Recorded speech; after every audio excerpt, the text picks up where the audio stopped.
Hi, everyone. It's really wonderful to be with you again today. My name's Leanne Christine, your conscious creator coach. And this video, I called it One Doable Step. That's what it's called. And I wanted to bring this to you today because there's a relationship between the one doable step, the bigger vision, or the end result that you want to achieve and bring into reality. And the statement that we've heard so many times called, or the statement, this phrase that goes like this, it goes, what you want is already done. This outcome is already done. So I know you've heard that before. Have you heard it before? Someone say that to you? You've heard that, you were in a class or with friends and they're like, it's already done, it's already done. This is what I want. And they say, it's already done, Leanne. Have you heard that? Have you experienced that? Of course you have. Most of you had. And if you haven't, this will be your first introduction to it because it's a really powerful statement. So I wanted to connect the dots between the one doable step, the bigger vision, the end result that you want to bring into reality, and that statement of it's already done. So what does it all mean? How is it all connected anyways? I think in the past, when I first heard that, I thought, oh, phew, okay, it's already done. I mean, shouldn't it just kind of happen then? So, but really, I mean, there's a little part of us that wants it to be easy like that, right? It's an okay thing to feel. It's an okay thing to want to be.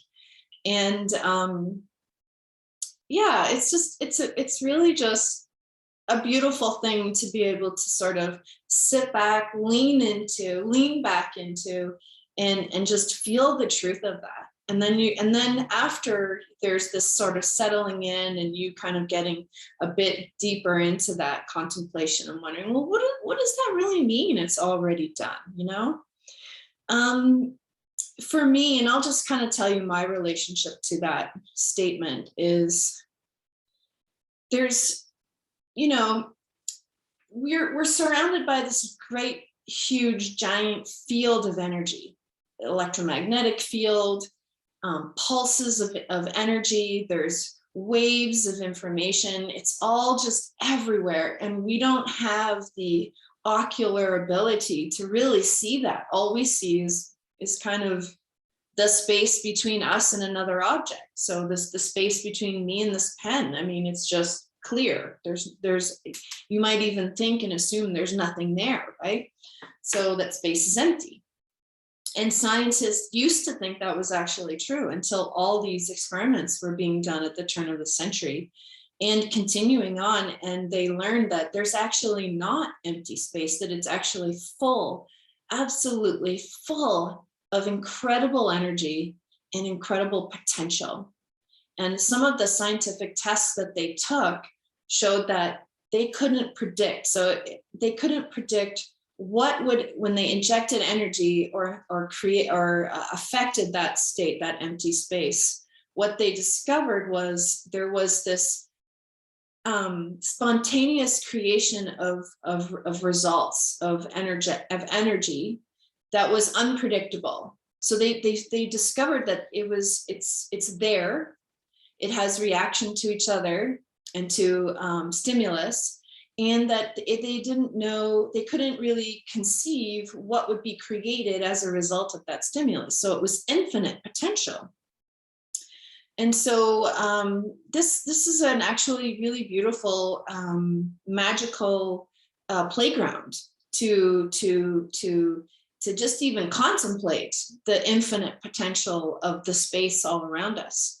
And so when you go back to the statement, it's already done, there's in relationship. So this energy of infinite potential in relationship to every human being, because we are also infinite creative energy, waves of energy. We are in a lot of ways really similar to that potential space, that energy of space that's potential and limitless. So we are made of that, we are part of that. So you could conclude that we have that same potential and that there's a relationship between us that is energetic and full of also potential infinite energy and possibilities. So marry those two together and you think to yourself, well, where's the charge? Where's the stimulus? It is the mind.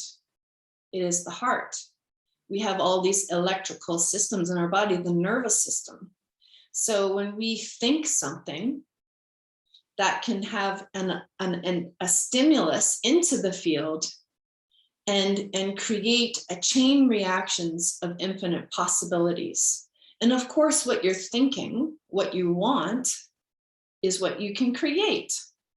So the science is still very, how you say, new, infant in our understanding of it, but that's sort of the baseline information.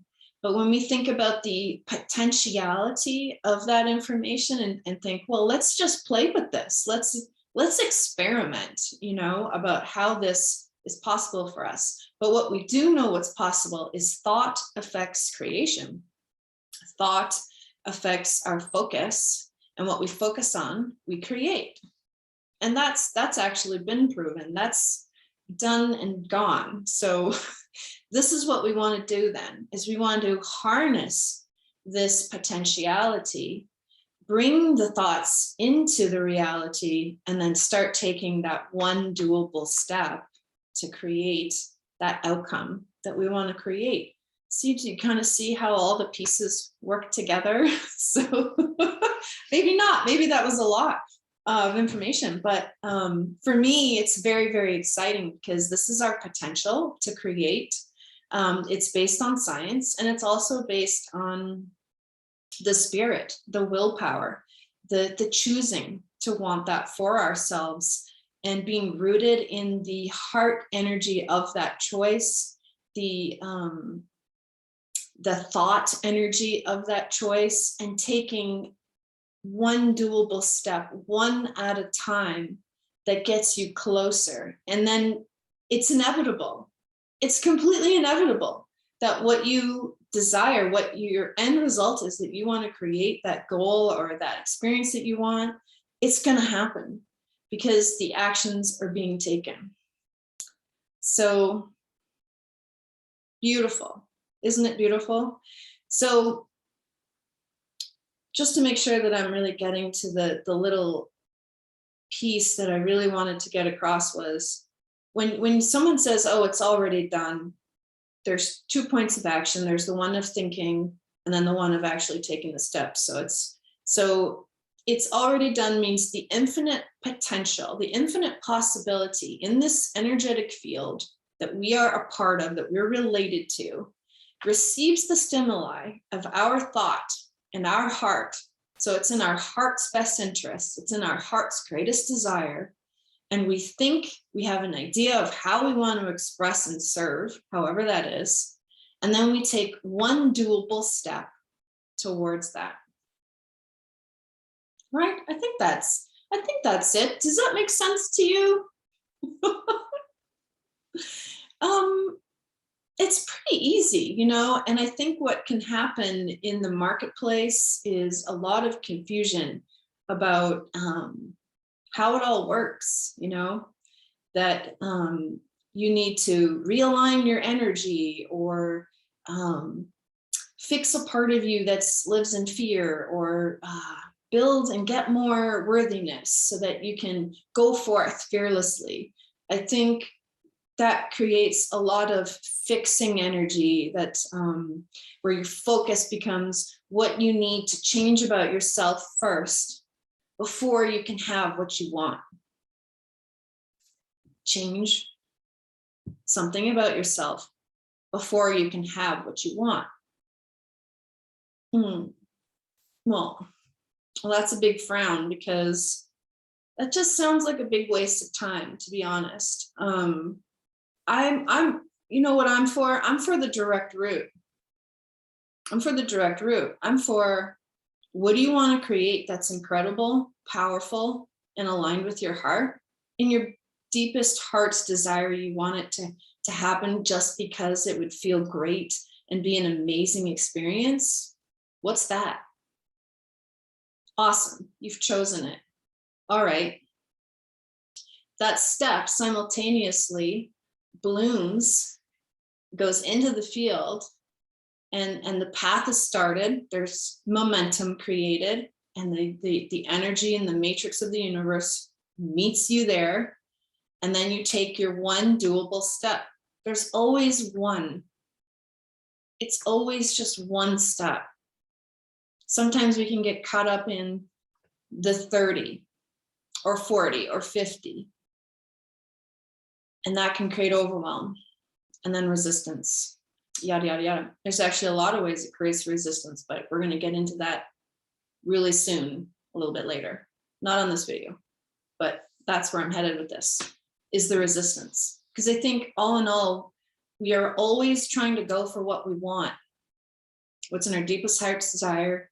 What do we want for ourselves in this world? What do we want to experience? What do we want to have? What do we want to give to others? But there's all this resistance along the way. And overwhelm, right? I went through it, and I know a lot of us go through it. And it's really non-judgmental acknowledgement of it. It's just really simple. No one's fault. So the one doable step will always be the one doable step. And I emphasize the word doable because it's just doable. You just start with something. You start with a smidge. One of my mentors said that to me. They said, Leanne, you start with a smidge. You don't need to start giant. You don't need to start huge. But what is your next logical step to take towards this end result?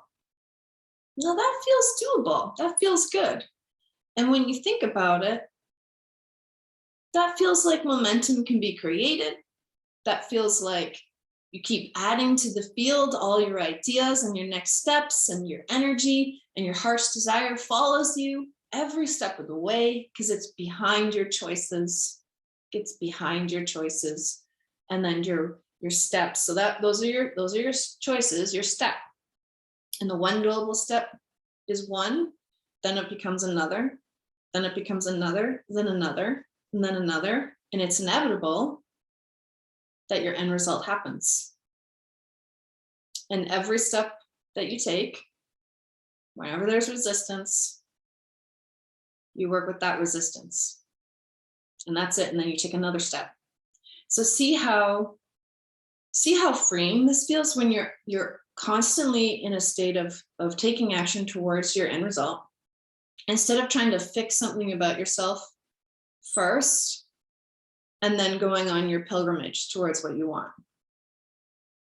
It feels a little zigzaggy, backwards, forwards, backwards, forwards. That's called oscillation. And so what I'm sharing with you is the one doable step towards the bigger vision, your end result, and that it's already done. Of course it's already done, because the field is full of infinite possibilities, that when we have an idea or thought about what we want that's heart aligned and we take action on it, it's inevitable that it happens. It's just inevitable. There's no fixing. None of that has to happen, because you just resolve that resistance as you are taking action. And there it is. Super easy, super simple. That's what I do. That's how I work with clients. And it's amazing. It's magic making and freeing and electric and exciting and just celebratory all the time. And who doesn't want to be experiencing that? So that's it, folks. I hope that was, just enlightening in some way. And perhaps there's a little nugget in there that you just kind of discovered about yourself, or how you're going about taking action. And I'm going to be talking some more about resistance and what's it like to tame. I don't know. I'm not going to say get rid of resistance. Resistance is kind of one of those beautiful little play toys that you squeeze it and it goes. It's always going to be present when you're doing something that you want. It's just always kind of there, but it's our relationship to it. We can let it kind of take over our hearts and our minds, and the doubt creep in and all that, and then we stop taking action, or we can just acknowledge it, work with it, give it a bit of a squeeze and a massage and play with it, maybe toss it to the dog or whatever, but we're not ignoring it, and we're not making that our focus before we get to our dream. So what we're doing is we're releasing resistance as we take actionable steps, as we do the one doable step towards the big vision, towards what you want, and towards an awesome life. So thank you for listening to me today. I am so grateful.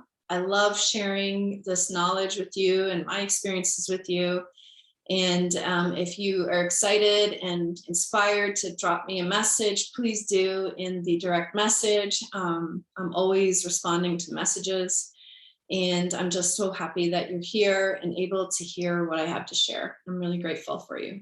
So have a wonderful week, and yeah, a wonderful week creating and sharing your thoughts and your wisdom about this topic, the one doable step. Mwah! And we will see you next time.